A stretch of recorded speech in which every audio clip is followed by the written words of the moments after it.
एक मुद्दा अभी तुमने उठाया कि अगर मैं ब्राह्मण हूं तो भरत तिवारी के खिलाफ क्यों नहीं बोला, भरत तिवारी के सपोर्ट में क्यों नहीं बोला।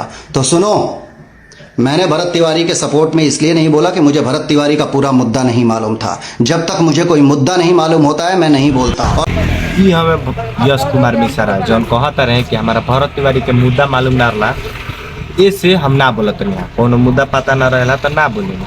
ठीक बा, हम मानत नहीं कि कोनो अगर बात के तारा पता नहीं खे तो ना बोले के चाहे, लेकिन ई गलत बोलत रहा कि भरत तिवारी के इनका मुद्दा पता ना रहा। भरत तिवारी के ऐसा भारत में कोनो व्यक्ति नहीं थे जो उनका बारे में या उनका मुद्दा के बारे में पता ना हो। छोट छोट बच्चा के भी मालूम हो।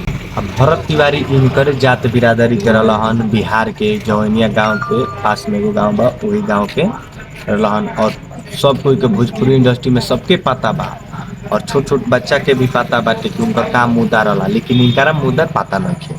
ये ओकरी कहाँ गुर रहन, जंगल में गुर रहन चिका लाला हुला लाला करे या कहीं और गुर रहन।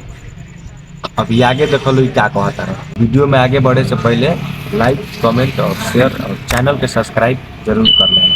अब तुम्हारे सुपरस्टार की बात करूं तो थोड़ी तो शर्म बाकी रहनी चाहिए थी कि एक बेटे का लाइव जा करके कैमरे को बोला गया कि कैमरा ऑन करो, और एक औरत जिसका बेटा अभी अभी मरा एनकाउंटर से 50,000 रुपया देकर के लाइव वीडियो बनवा कहता रहन कि खेसारी भैया 50,000 रुपया दे के लाइव वीडियो चालू करवा के भरत तिवारी के माता जी के पैसा दिले बड़न।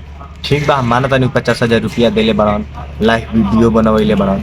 तो तहारा जात बिरादरी के रहन भरत तिवारी, तो तू कितना रुपया दे के वीडियो बनवैले बड़न, ई पहले बतावा ना। आकि तहार पत्नी अंजना सिंह बाड़ी जौन आके विवाद खड़ा कर बड़ी 50,000 रुपया दे के बनवैले बड़ी वीडियो। दान पेटी के पैसा से घर चलता रहा। और पंडित जी खेसारी भैया के बराबरी मत करी।